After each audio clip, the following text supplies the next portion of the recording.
Hello,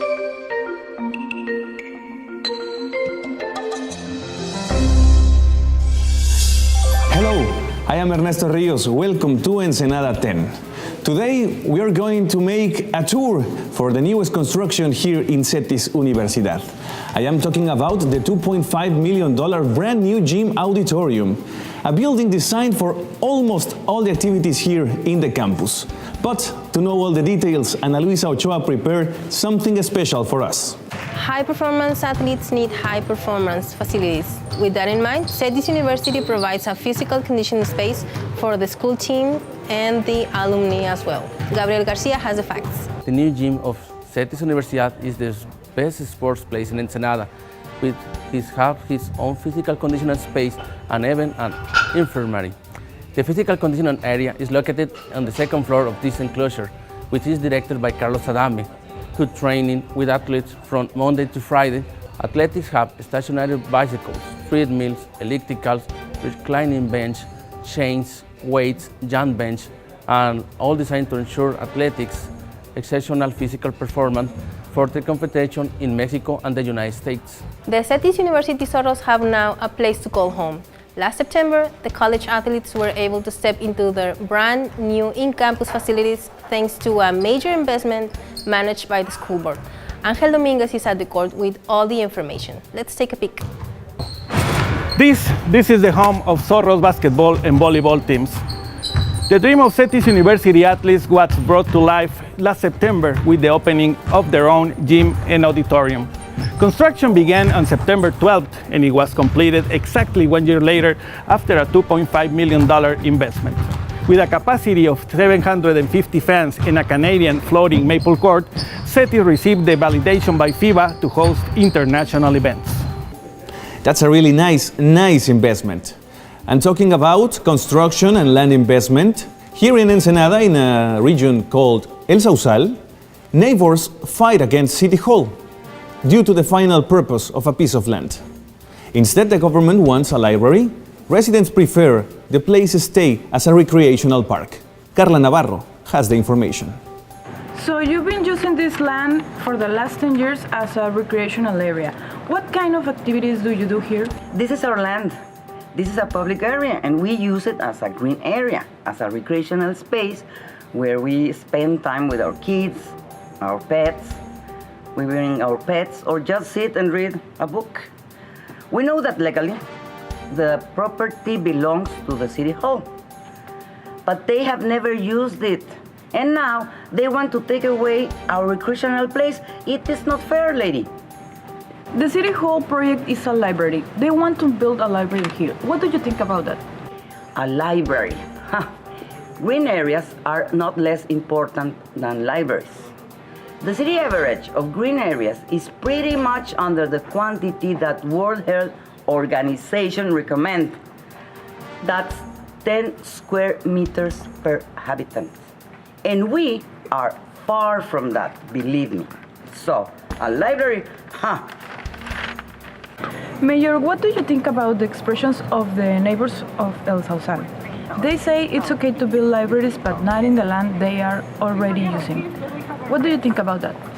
I met yesterday with the El Sausal neighbor committee, and I heard many voices. Some of them are against with the place we want to take to put the library, but it's not the only one point of view. There is another group of people that support our project. So we will continue talking with them to find a consensus. Thank you.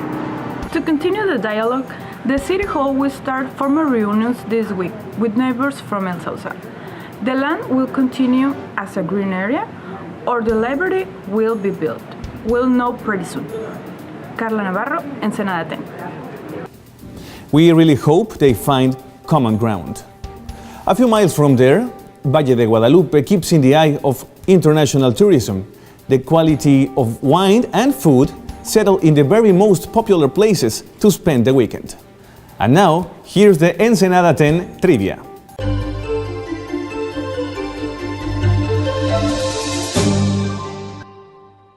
Where in Ensenada can you find 150 wineries?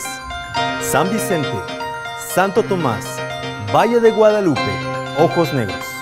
And the answer is, Valle de Guadalupe is the most known and the most famous wine valley of Baja California.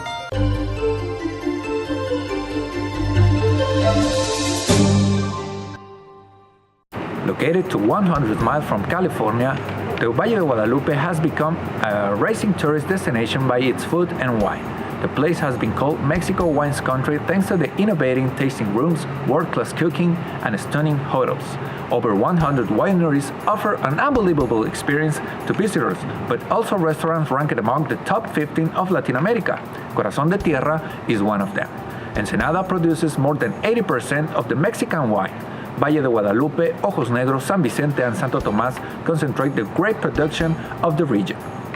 If you want to know the experience about the Valle de Guadalupe, here is Hector, a tourist. Hector, how did you know about the Valle de Guadalupe?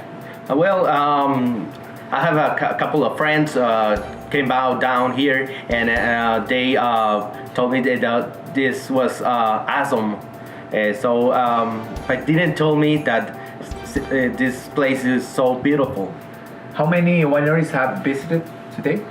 I visit El Acheto and Barón Balchet.